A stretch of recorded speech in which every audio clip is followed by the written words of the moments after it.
Hi there, McGinn. It's Mr. Lohn. Great to be with you again. Can't wait to bring you another read aloud. I was able to dip into the box of new books and found a story that is called All at Once Upon a Time. And it puts a little twist on some fairy tales that you might know. So I think you'll like that. So kick back and here we go. It is written by Mara Rockcliffe and illustrated by Gladys Jose. All at Once Upon a Time.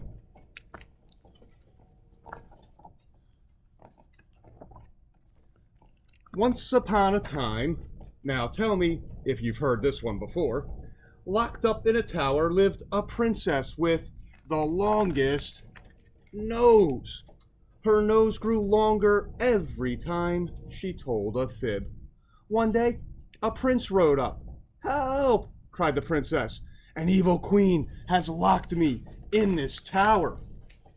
This was more than a fib. It was a whopper.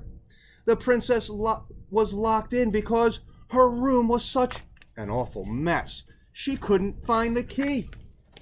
"I will save you," cried the prince. Swiftly, he climbed up her long, long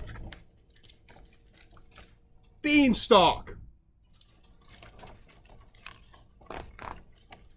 Up to a gigantic castle in the clouds.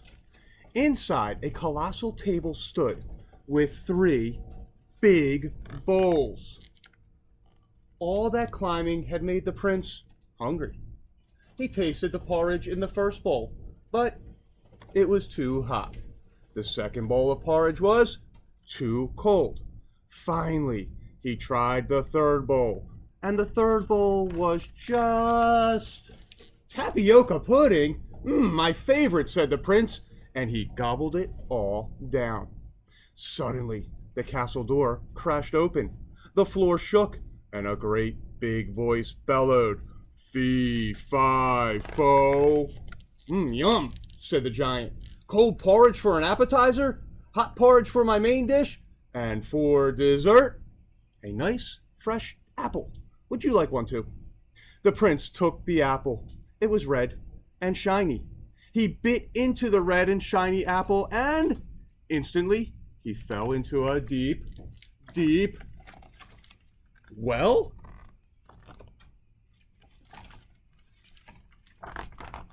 "Oh, well," the giant said. "I guess I'll go for a walk. Meanwhile, the prince is down here." As the giant set off down a forest path, he met a little girl wearing a red hood. She carried a basket full of frogs. "These are for my grandmother," explained the girl. "She is a witch." Soon they came to a house. "Fee, fi, fo." "Yum," said the giant. "Gingerbread, my favorite." "Stop," cried the grandmother. "It's fresh out of the oven. You're going to burn your tongue." Just then, a wolf appeared.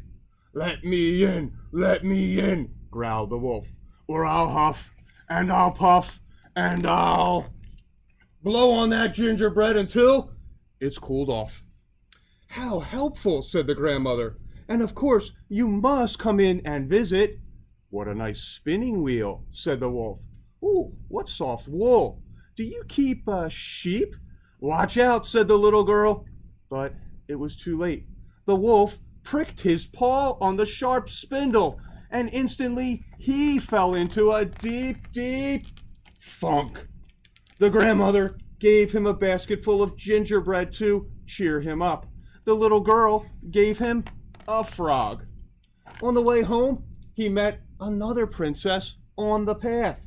She wore a lovely ball gown, but she had lost her temper.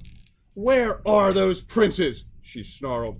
"We're princesses, not ladies in waiting." "Ooh, a frog," the princess said. "My favorite." She kissed the frog, and to her surprise, it turned cartwheels. "My dog can do a backflip." The wolf treated them to tea and gingerbread, and they all lived happily in a shoe? Well, for a while, anyway. So, boys and girls, I hope you enjoyed that Little bit crazy, definitely funny. Spin that combined tons of different fairy tales. Maybe you can name which ones they were. I think you'll probably know a bunch. Love it when they take a little spin to some of those stories that we know. Give it a try on your own. Take a fairy tale, put your own little spin on it, see what you can do, or combine some together like they did in this book. All right, and again, we'll see you soon with more read alouds. You have an awesome night.